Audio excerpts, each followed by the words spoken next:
We'll get down to Tuscaloosa, Alabama, talk to Rodney Orr from Titer Insider momentarily, get his feelings on the brand new contracts for Nate Oates and, of course, Kalen DeBoer. We will spend a good bit of time in the 12 noon hour talking about the NFL draft. It's a big night, not only for a lot of SEC players, but obviously what's going to happen to Caden Proctor, Keldrick Falk from the Auburn Tigers, and Ty Simpson. That seems to be the prevailing order in which the likelihood that they will be drafted tonight. Caden Proctor will go before Keldrick Falk, and then Ty Simpson. If certain trades take place, then you could see Ty Simpson in the first round. And then you have at least one other notable player from the state, a guy that we watched and called playing high school football, and Peter Woods that played at Thompson. Yes, I have seen that mock draft where Peter Woods could go as early as maybe right outside the top 10. Or in the 20s. Yeah, in the 20s. So just, once again, just depends on what these individual NFL franchises put a priority on. Joining us from Tuscaloosa, Titer Insider's Rodney Orr joins us on the program. Rodney, I want to go back to yesterday afternoon. How surprised were you? Not that the fact that Kalen DeBoer got a contract extension, but 30 minutes before the actual Board of Trustees compensation meeting, his contract is added to the agenda. Were you like me? Did you find that timing just odd? Honestly, that's why I texted you. So we were simpatico on that front. Yes. But yes, I was surprised. Well, now look, not surprised like you said, but at the timing of it, I kind of thought, okay, well, this isn't happening, right? Because we had talked about it. That had been speculated, but it seemed to have gone really quiet on that front. And so when that came out, I was caught a little bit off guard. What is the theory behind maybe the reasoning? We could only speculate. We don't know, but is that to calm down the maybe reaction you would get leading up to it? That was my first thought. Yeah, mine too. Okay. I mean, that was my first thought. I mean, I actually, and I say first thought, it goes back to right after the Indiana game when there was speculation. We had talked about this, us guys, we had talked about that if this did happen, it would probably come later due to the potential reaction that you would get from the fan base. Very much so. Well, let me ask you this. Speaking about reaction from the fan base, we have been inundated by text messages and some phone calls off the air. People are not happy with Kalen DeBoer given the raise and the contract extension. And I can only imagine that has probably also been duplicated on your website at TiterInsider.com on those message boards. Am I reading too much into that, or did I hit the nail on the head? There's a real split. There's a real split right now. I mean, I think there are, just to be frank and honest, there's all you have to do is go on Titer Insider and you can see it. There's a group and a large group that would agree with that, look, we should have allowed this to play out. This is, maybe he hadn't earned a $2 million raise and an extension. And then there are others that defend the job that he's done and feel like he has earned it. They won 11 games last year. They showed improvement. They played for the SEC championship. They won a playoff road game. So they showed a lot of progress. They've recruited extremely well.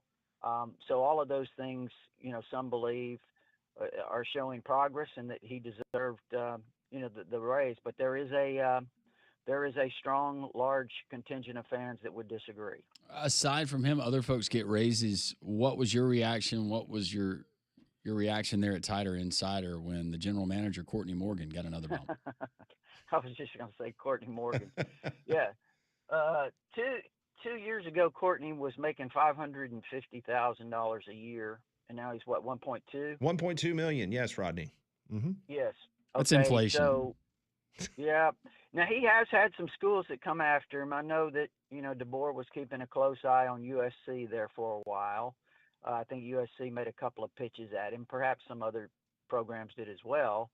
But I would say, again, just kind of looking at the reaction on Titer Insider and maybe other places, there's kind of mixed reviews on that one as well. That Courtney Morgan's jumped up quite a bit, and maybe people were caught. I think there were more people based on my viewing of the forum on Tighter Insider that were caught off guard by that. There was a considerable amount that were a little surprised. Yeah, and based on our conversations here between us on the show, we're not bemoaning the fact that Courtney Morgan, he has done a really nice job in regards to bringing high school seniors into the fold as you look at recruiting for the University of Alabama. The problem has been that now it's a two-front attack when you talk about recruiting, and you know this better than anybody.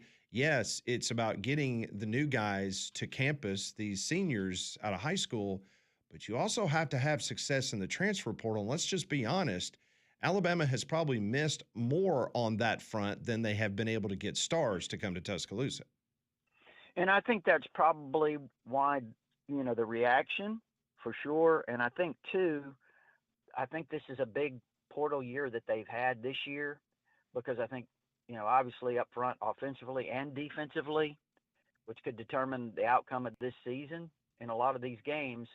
I think that Alabama, the guys that they got in the portal will be instrumental in the success or not being successful for this team. I think, when you look at it, that's going to be a real key. So you're right. I do think that as fans, as Alabama fans view it, the portal has not been utilized and as successful as maybe the high school recruiting. Rodney Orr, Tighter Insider, joining us here on Three Man Front, joining us on the Higginbotham Hotline. We got the NFL draft tonight. A lot of speculation, conversation, obviously, in these parts and around the country on Ty Simpson, former Alabama quarterback, where he may fall. You talk to folks. What are you hearing? What's your best guess as to where we see Ty Simpson in this draft? Well, I always thought that he would be a first-round pick because, quarterback, and let's say this, it's not a great year for quarterbacks. So he's probably still considered, I guess, number 2 right now in the pecking order for quarterbacks. And if that's the case, I would think there's a pretty good chance that he would fall somewhere in the first round. And hopefully he does.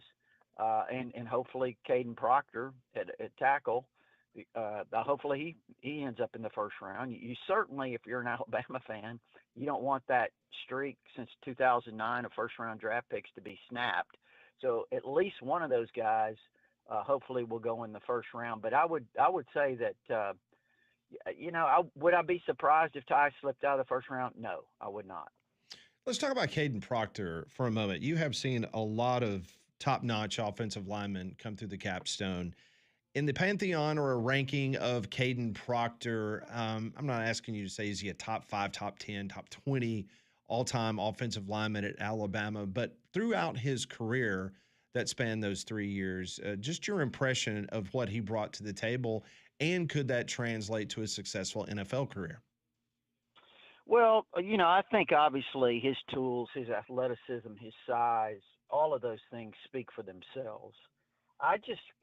My impression of Caden Proctor was I'm not really sure he was always motivated to be the best that he could be. And again, that's just my observation. I've seen guys like Cam Robinson. I've seen Jonah Williams. I've seen Chance Warmack. I've seen a lot of those guys come through the program through the years. And the one thing they had is, man, they wanted it, They had a killer instinct. They were determined. And I'm not saying that, Caden Proctor doesn't have some of that, but I just didn't see that full commitment from him to give his best all the time. And again, now I'm not in the weight room with all those guys. I can only watch the condition that he showed up in. And when he shows up, as heavy as he did so many times, so many seasons, that shows me a little bit of a immaturity, a lack of commitment, quite frankly. But again, I like Caden Proctor. I think he's got a chance to be a great NFL player if he puts his mind to it. Yeah, and you just mentioned the weight situation. I've read so many mock drafts, so many of them I'm trying to remember which one said it, but they mentioned the fluctuation of his weight. And that has some NFL scouts concerned about that, about how he came in at a certain weight and then he played at a certain weight.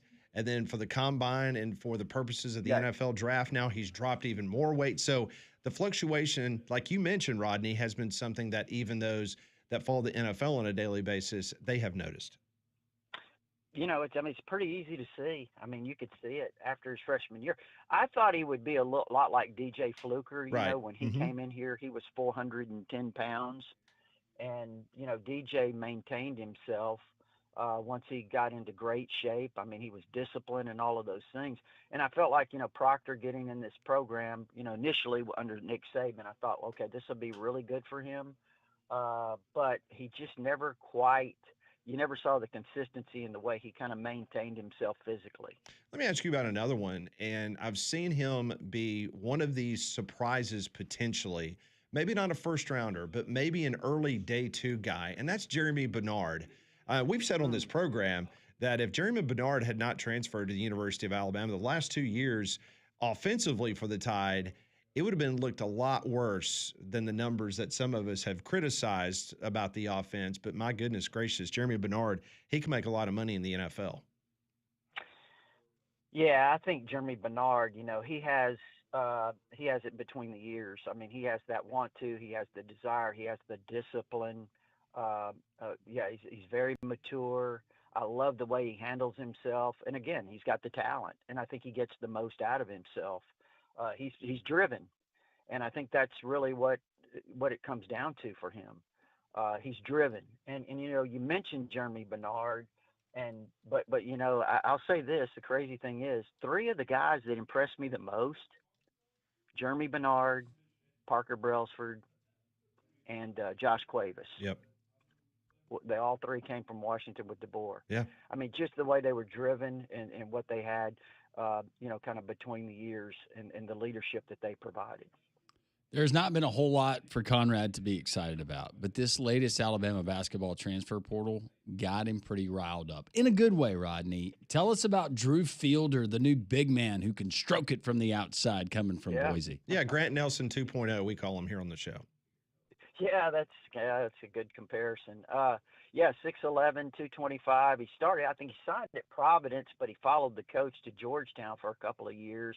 Then he went back to home to Boise, where he's a native, and had a big year. Obviously, averaged close to 15 points a game. I think it was 7 rebounds, something like that.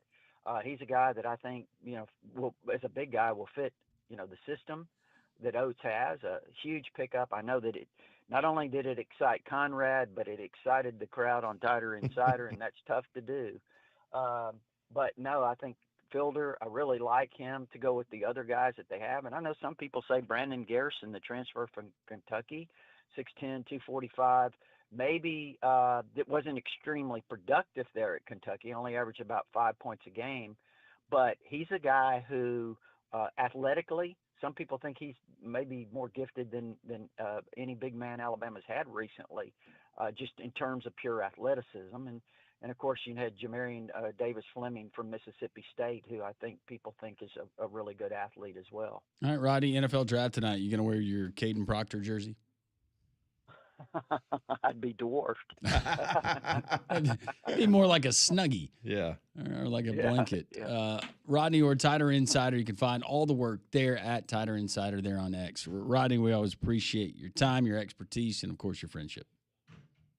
Same here, guys. I appreciate it. Take care. Thank you. Rodney Orr on the of Tighter Insider on the Higginbotham Hotline. You deserve solutions that are built for you. Higginbotham's your one-source solution for insurance, financial, and HR services. Good, very good friend of mine, close friend. He called me the other day and he said, hey, I need to get in touch with Deep South Construction Pros because my lake house, I've got issues. I got foundation problems. I got some basement waterproofing that I need done. And I said, no problem at all. DeepSouthConstructionPros.com. That is the website. Put them in touch with the guys, and they came out to the house, and they're going to do all this work at the lake. And you can too, because if you're dealing with foundation issues or moisture problems, Deep South Construction Pros are the experts. Foundation repair and waterproofing, that's the backbone of what they do every single day. From cracks and wood damage to crawl-space moisture and mold, their trained crews fix the problem at the source. For foundation issues and other issues around your home, go to deepsouthconstructionpros.com. That's deepsouthconstructionpros.com. Your home, it's their commitment, because if it's your home, it matters to them. deepsouthconstructionpros.com. Kalen DeBoer was not the only Power 4 head football coach to get a raise. Another one just got one. We'll tell you who it is next.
Eleven 19, three-man front. We continue on this NFL draft edition. Kalen DeBoer getting the raise yesterday. The Alabama Board of Trustees, he gets a significant bump, but he's not the only one. Today, it's being reported that Louisville's head coach, Jeff Brom, has gotten a contract extension. The deal is going to be paying him $64 million, average camp compensation of 8.1. So you're getting DeBoer at a steal if Brom's making 8.1, Conrad. And the contract will run through the 2033 season, but the board approved it today. So between what, because you've been paying attention to the basketball portal? Yeah. This has been an infusion of cash at Louisville. I mean, they are going all in on basketball and football. I mean, good for them. It's just... Somebody just sold their horse. Yeah. Or I guess KFC's had a really good year, and so they're funneling that money back in, but yeah. Yeah, they're printing it up there. Mm-hmm. Well, Big Whiskeys, they offer great food, atmosphere, and plenty of big screens. Their full menu has something for everyone and the most extensive bar in town. The outdoor patio, putting green, and green and game area is great for families, so go and check out Big Whiskey's on their newest location at Highway 119 at 280 near the Publix or in the Stadium Trace Village. Yeah, we had a great time on Tuesday at Social Tacos. We do each and every Tuesday. Next Tuesday, BB, as she was here yesterday in studio with Mary, next weekend will be Kentucky Derby weekend. So we're going to kind of have a theme on Tuesday. We're going to have a Kentucky Derby Day at Social Taco on Tuesday. So if you are in the mood, and I know Conrad will because he always loves dressing up, you can wear your best Kentucky Derby outfit, whether it's a hat or clothes or whatever you would like to. Come on, join us at Social Taco. Will be the Kentucky Derby type theme. Stable worker. Jockey. That's Damien will be the jockey. Well, yeah, he would. That would be perfect for him. Yes. What are you going to be? Are you going to be a horse? Offer people rides? It's a pretty good horse sound. No, that's not bad. Not bad. Yeah, yours is better. I got to work on Got to go that. lighter on your. Yeah, dude. Yeah, I got to be a horse. I'll be a horse. What did you say? I'll be a horse. Okay, it took you a minute to get the rest of that out. It was Damien's added a couple of LBs now Top of that the he's mind. an engaged man. So you're going to be okay with him saddling up? Yeah, that's fine. Seabiscuit was strong. I found plenty of horse costumes for you. I'm sure you did. Molly, that'd be great. Pat, don't you think we film a little feature with them out in the square around the fountain? I think he should wear this. Is it one of those horse masks? Yeah. Yeah. I've seen those. That'd be Yeah. great. That's great. Yeah. I could do that. Or you could do the two-person one. Why the long face? you wanted to wear that at the Gucci Mane concert on Saturday, and they wouldn't let you. Yeah, well, they didn't like me taking my shirt off, so they probably wouldn't have liked that either. Put it back on now. I thought we were having a good time. Yeah. I was having a Speaking good of time. Social Taco, one who, Steve from Tuscaloosa, it was his birthday a couple days ago. Yesterday. Yeah. I want to give a shout out to Howie. How? Oh, happy birthday. Howie's birthday. So Howie. hope Howie has a great day. Appreciate Howie always joining us at Social Taco and our other remotes. We got texts that are rolling in. Reba has texted in. She wanted to wish Howie Oh, a happy nice. birthday. Mhm. So we'll echo those sentiments. And this one rolling in from one of our listeners in Montgomery says, "This is for you, Landrum. OptaStats has put out this stat. Major League Baseball history, only one team has had the following numbers over the first 25 games of a season. Plus 50 or better run differential, 30-plus home runs, 200-plus pitching strikeouts, and 0 blown saves. That one team is the 2026 Atlanta Braves. It's all going to crap." Thank you very much for the I was text. waiting for it to be some team from like the 40s that didn't make the playoffs that year. So the Mets win yesterday. So they end their 12-game losing streak. And Lindor is out with a calf.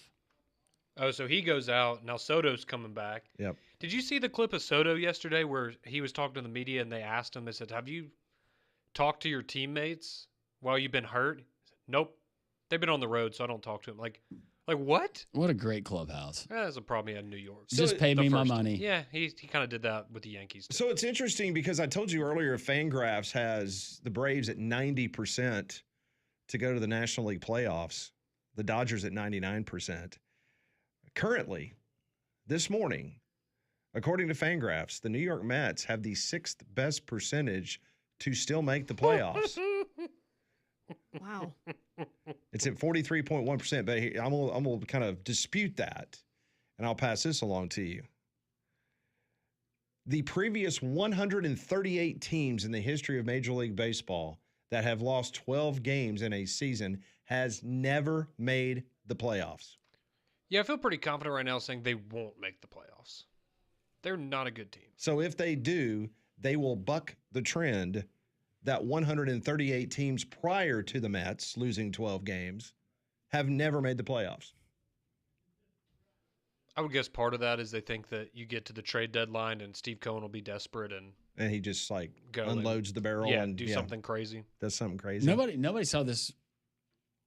You don't ever see, I guess, a 12-game losing streak happening for a team like the Mets. I didn't expect a whole lot out of them, but the Phillies have been the bigger surprise to me. They now have the longest losing streak in Major League Baseball at 8 games.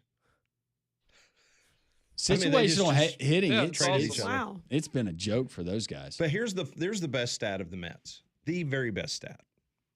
This is crazy, but this is true. You can double check me if you don't believe me. The entire Mike Vrabel, Diana Rossini saga happened between their last win and their win yesterday. Man. Just think of all that stuff that happened between Vrabel and Russini, losing jobs, denying and now agreeing, and family counseling. All that happened between the two wins from the Mets. So the last time they won, or I guess 2 games ago that they won, they were just a happy, frolicking couple in the background, living in the shadows. And now they're in counseling, or well, Vrabel is. And Russini doesn't have a job. Is she still in denial? I think you got. She hasn't really said anything in a while. I think You know what? probably She need to go in a should different show up in the direction. parking lot of Acrisure Stadium tonight. Well, that's what I'm saying. Yeah, show up at the NFL draft, act like, do the George Costanza, when he shows up to work after he quits, Are those new? and just see if anybody notices. Anybody notices? Wait. Yeah, just show up. All right, so these just came out by the New York Post? Yes. And that's verified? We have new images. More pictures. Oh, Oh, yeah. You got to drop them on draft day. Of course you do. So this is Would from the you- New York Post. Yeah, I'll let you describe what you Uh-huh. see there, Molly. This just came out like 20 minutes ago. Not even. I'm trying to figure out when these photos were taken. Oh, it looks like 2020. Oh, These so were this taken isn't 6 from... years ago. Oh. As seen in exclusive pics that we obtained, you have Vrabel and Russini at the dimly lit Tribeca Tavern in the early hours of March 11th, 2020. That's They during sat COVID? close to each other while conversing If at we're- the bar. No, go ahead. I want you Okay. to describe what you see. In They these sat pictures. closely together while conversing at the bar, at one point appearing to share a kiss. They were kissing and they were all over each other, the eyewitness told Page 6. I'm not trying to be ugly here. And he had a ring on. We were talking about time that has elapsed in between. I do remember a notable event in her life. I'm not being funny, but if this has been going on, Yeah. Oh, yeah. this is a Maury Povich show. And there's a lot of them. And yeah, they're at a bar together. There's his ring. And put that on the NFL Network. Prime time. 2020. You look like, hey, my little linebacker. Woo. And it's horrible because we're talking about a family. Would you not, though? You're talking about two families, by the way. Two families. You would have to ask the question. His oldest son played football at Boston College, and his youngest son played baseball at Tennessee Tech. Come here, new photos. I want to get your immediate reaction to Yeah, this. new photos, Damien. Let me scroll to the top. Wait, now my computer's frozen. There we go. Okay. There's concern on his face and Oh, eyes. wow. Oh, that's not a good look. Well, I'm going to keep Eyes talking wide so that open. we can continue to see Damien's reaction on the YouTube page. So there's the first photo. There's the second photo. There's the third photo. You see he has his ring on. There's the fourth photo. And that's clearly them. Yeah. Yeah. Could have been you. See, but like I told you, you had a shot. And this was 6 years ago, by the way. 6 years ago. This is during He COVID. was with the Titans. Yeah. Yeah. No wonder the program, the organization's where it said then. He ain't focused. He was never focused. So you're more worried about him being focused? I think you're more irritated because you could have had a Listen, shot I at can that. put all that to the side. But it's not a good look. You can thank Diana Rossini for Will Levis. Yeah. Exactly. She caused this. She's the reason why Derrick Henry did not re-sign. And the guy with asthma from Arkansas, Traylon Burks. Traylon Burks. Oh, just the look. He's so disappointed. He is disgusted. I'm just hurt. I'm hurt, especially for it to have happened this long. For this long. She's been leading you on. Right. I'm trying to remember. I'm trying to remember when was the last time you talked to her? Because I know one time you were on with us. On my birthday 2 years ago. That's right, 2 years ago. On Oh, your they were birthday. deep in a passionate love affair then. He could have Damien. been in the room. She was talking to you. Vrabel might have told her. He said, "Hey, this guy in Birmingham's a huge Titans fan. You need to give him a shout out," as he's laying there in their hotel room. She a dirty dog. It's evil. It's evil? Is that what you said? It's despicable. It's disgusting. Despicable, disgusting. So she told him 5-6 years ago, hey, trade A.J. Brown to the Eagles because in 6 years he's going to want to go to the Patriots, and that's where you're going to be. Now, how old is her kids? They're young. They're young. I don't know. I don't know, Damien. Would you They're say young. 6 possibly? Is one of them 6 years old? Oh, I think one of Or them's 5 younger years than old? that. Might be 5. Ain't no mathematician, but something ain't adding up. Oh, here. Okay, well. Okay, so you had one child born in August of 2021 and the second born in October 2022. Oh, it's over. Oh. Oh, God. Y'all get mad at me for watching soap operas. I live in one. Here's what's scary. Her actual husband could serve as a body double from a distance for Vrabel. Well, she has a type.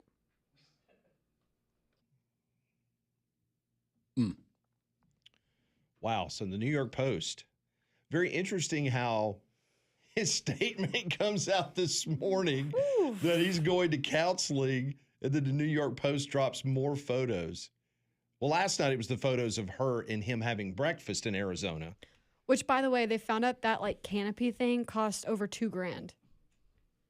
I bet he Page paid 6 for that did. one. So Vrabel, with a statement we got earlier in the week, his PR firm doing their job. They're helping him. It seems like he's getting good advice. She is not. But at this point, I don't know what she does. Yeah, just- you got to just admit to all of it. Costa Rica.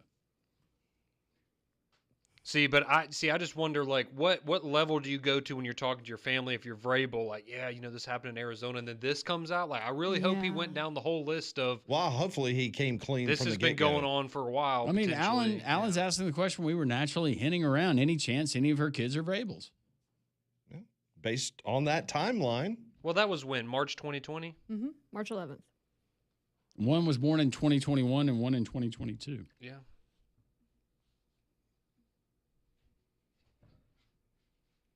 Because Stranger things have happened. because there was criticism back when she covered the Titans before she covered the entirety of the NFL. Like Mhm. that was her beat.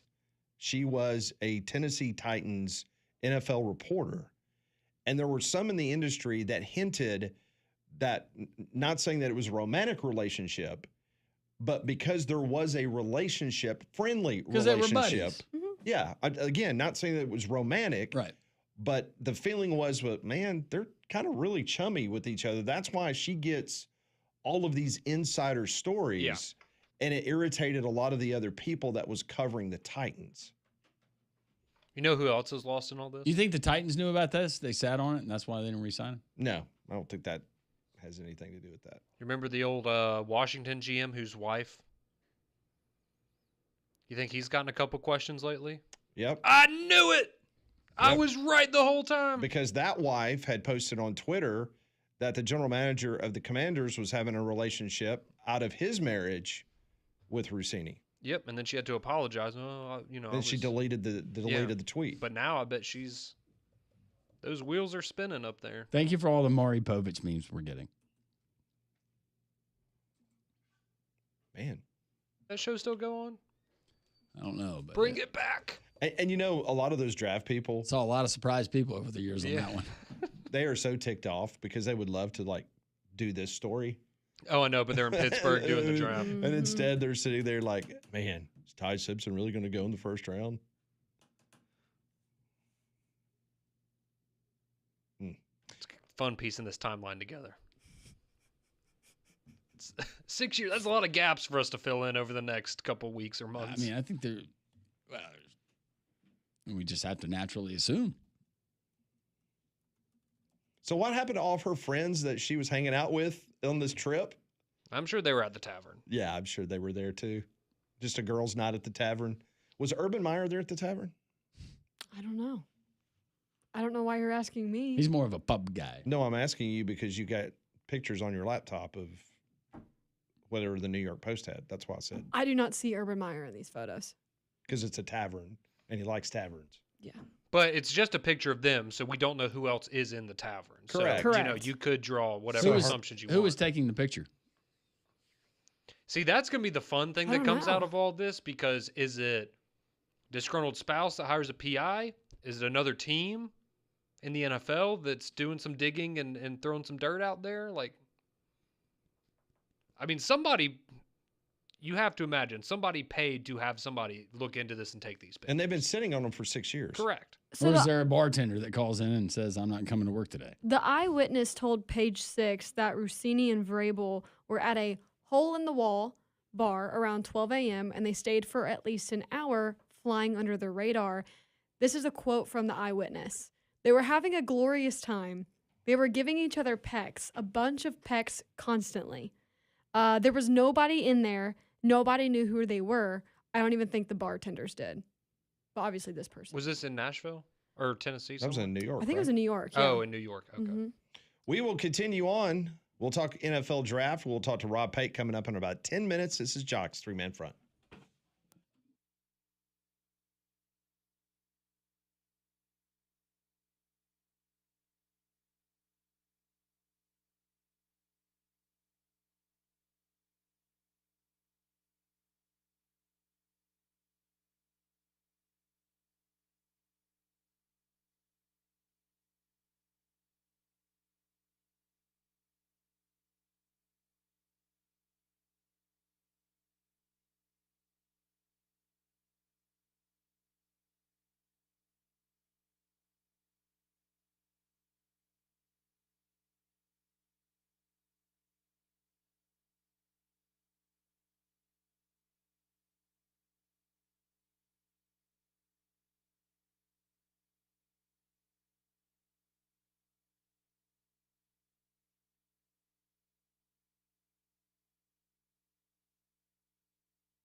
We continue to follow the racy photos that have just been posted by our friends at the New York Post, who provide us wonderful stories for great segments like The Worst Thing That I've Seen.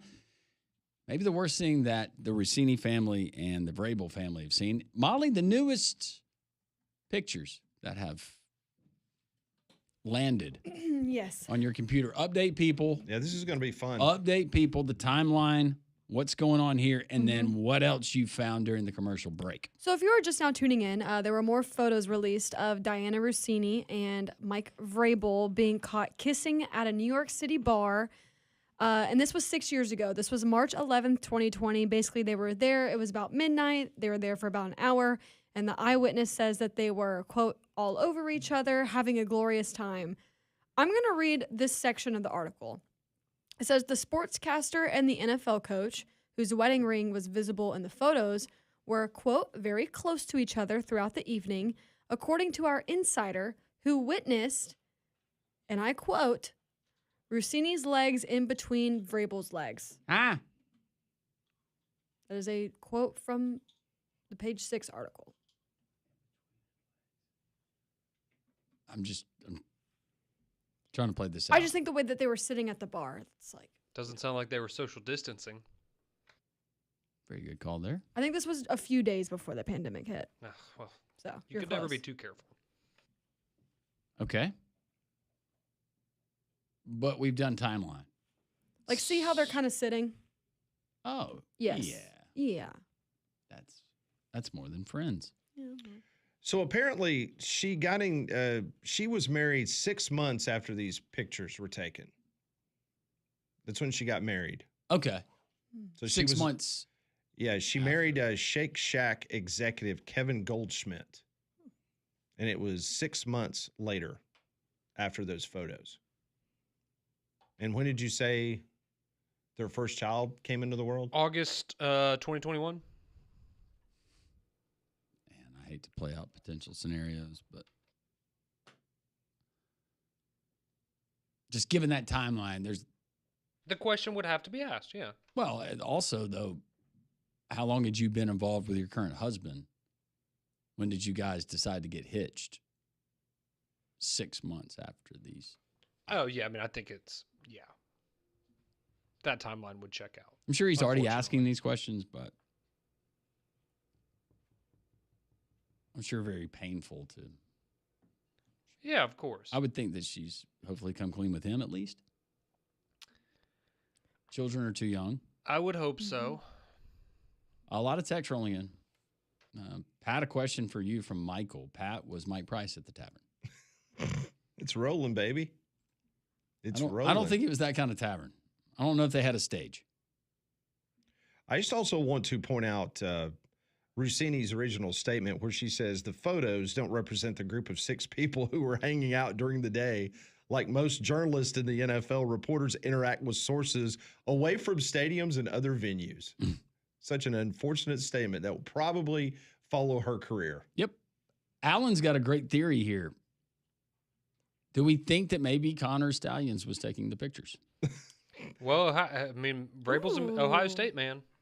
It's could happen. Whiskey texts in, Landrum, no truer words have ever been spoken. Fellas, don't let an $18 sundress turn into 18 years of child support.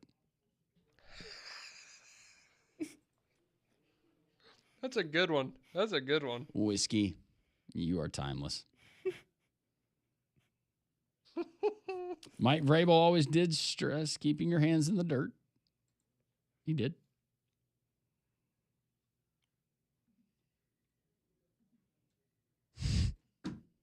Good grief. Some of them are. Some of those are brutal. yeah, Some yeah. are brutal. Now there's a theory out that Mike Vrabel started COVID. That's where we're going with this. What was the place in China, Conrad? You said it was close to your hometown. It was that flea market that Conrad went What to. was it? Wayne? What was it? It was that Batty bought, wasn't it? Yes. I forgot the name of the town. They said they checked it first.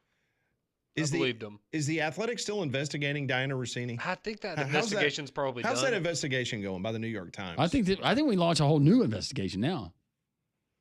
Unfortunately for the children. So apparently, I need more pictures. Come on. Apparently, Page 6 contacted both Vrabel and Russini on Wednesday afternoon regarding the photos that they now have published.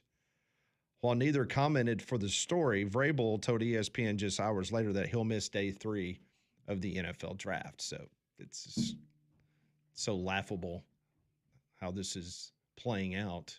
When we come back on Three Man Front, we will check in with Rob Pate, former Auburn DB, as Auburn wrapped up spring ball over the weekend. We'll also ask him about the NFL draft coming up tonight. Keldrick Falk, where could he end up? That's all next on Three Man Front.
It is 11:49. Welcome back into Three Man Front. We'll talk to Rob Pate, former Auburn DB. He'll join the program momentarily. And I'm sure him and his family trying to get tickets, just like many of you out there are. International soccer, the giant world champion Argentina. They're going to meet Iceland on Tuesday, June 9th at Jordan-Hare Stadium at 7:30. You can be a part of the first international soccer game ever at Auburn. This is Argentina's last game before the World Cup, and tickets start at just $45. Go to roadto26.com to secure your tickets for this historic matchup. Incredible elite competition and world-class talent coming to Jordan-Hare Stadium as Argentina and Iceland get ready for the 2026 World Cup. Get your tickets at roadto26.com or aubtix.com. Argentina versus Iceland, Tuesday, June 9th at 7:30, Jordan-Hare Stadium. Let's see if our next guest may possibly I don't be in even know attendance. if he played soccer, but if Rob Pate had played soccer, I bet he was the best on his team. He's just good at everything he does, apparently, which is why we love him. Rob Pate joining us now. Dr. Pate, how are you? Hey man, I'm good. How are y'all? Doing No great. soccer for me, man. I never played soccer, and I never had a child that played soccer out of 5 kids. Did So, you really? Did you Wow. discourage it? No, I didn't discourage it. They just, I had one that did softball, my oldest daughter, and so they were. I guess she just never got involved. And then I had two gymnasts, and then the boys were always playing football, basketball, baseball. So we just never got into that sport. Not sure if you were in attendance or not, but I would get your thoughts on Auburn's A-Day. We'll just start with the quarterback position. What you saw, there was some fuss that was made about Byron Brown. We heard Alex Golish's comments, but not only Byron Brown, performance of the quarterbacks, but what you saw as a whole from that offense and that new scheme. I didn't see any of it. Because I wasn't there, and I was in East Carolina watching East Carolina volleyball play Old Dominion volleyball in their spring match. My daughter turned 21 this week, and so we spent our weekend trying to celebrate with her. But from the clips that I've seen from the people that I trust, I obviously you want your quarterback that is going to be your starter to see the field better, to be more efficient, take care of the football, all those things. I think that there's both things can be true, and that, does this matter? No. I mean, obviously we've seen quarterbacks have terrible performances, and it means nothing once you get to the season. But does it matter from a you're stepping in and you're the guy, and what are your teammates seeing you? How do you carry yourself? Are you capable of stepping into this level of competition and having success? I think that they would have liked to have seen more, and I also think that he's at a disadvantage when you take away his run threat ability, and when the defense knows that, you just play differently as a defense. So it's really not an apples to apples comparison. But at the same time, I think it gives Byron Brown maybe a shot in the arm that says, hey, I can't just roll out there and have success against this caliber of defense in this league. So maybe that, is something that motivates him. And I also think that when you look at the backup quarterbacks, particularly the kid from Oregon State, Tia, I think that was great to have a kid come in and have success and show that he can make the throws. And I think Auburn feels better about what they have, sitting in the wings if they had to get to a second string guy. If you would, just kind of talk a little bit about Alex Golish, because you've been around a lot of Auburn football coaches over your tenure down on the Plains, and I've been covering them, it seems like, for many, many years. But it seems like the fresh air from a coach. I mean, he basically says what's on his mind. I'm not saying he doesn't have a filter, but it just doesn't seem like he's trying to sell you something like the previous two coaches did at Auburn, that being Brian Harsin and Hugh Freeze. And for that, I applaud. Yeah, I mean, I think you're exactly right, Pat. I mean, I think the thing that probably would describe him the best is that he seems like a person that practices what he preaches. We've had some coaches that have preached some things recently that maybe we didn't see come to fruition. And I just feel like that, from a CEO standpoint, he is saying and doing and pressing the right buttons. He's trying to get the talent level to a place where he feels competitive. And he's also not making excuses. I think that's another thing that has kind of ingratiated himself to Auburn people, is because we're coming from a coach last year that said, hey, I understand what the goal is. I need to get to a bowl. And Alex Golish comes in and says, I understand what the expectations are here. We want to be competing for national championships.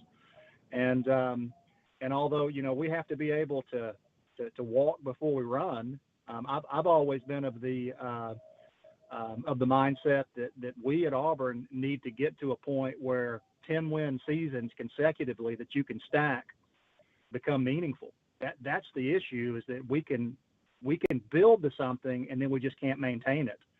And so can we build something that we can maintain and be a team that's constantly winning multiple games and putting yourself in position to win championships? And I think that he's trying to get that formula and dial it up so that Auburn can get to that position. Less than 30 seconds, 2001 NFL Draft. You spent that weekend in Panama City, Florida. Be honest, were you at Shipwreck Island with your future wife? I was not. No, I was in the pool. I was in the swimming pool, just not believing that all these people were getting called before me, and then I did finally get a call from San Diego, so I did have a chance to go to camp. Well, you know what? But, you did all yeah, right, man. Rob. You did all right. Nope, I'm grateful for the opportunity. Missed those days. Dr. Pate, thank you for joining us. Have a wonderful weekend. Tell your family we said hello. We'll do it, guys. War Eagle. Thanks, Rob. Rob Pate on the Higginbotham Hotline. 12 o'clock hour comes your way next.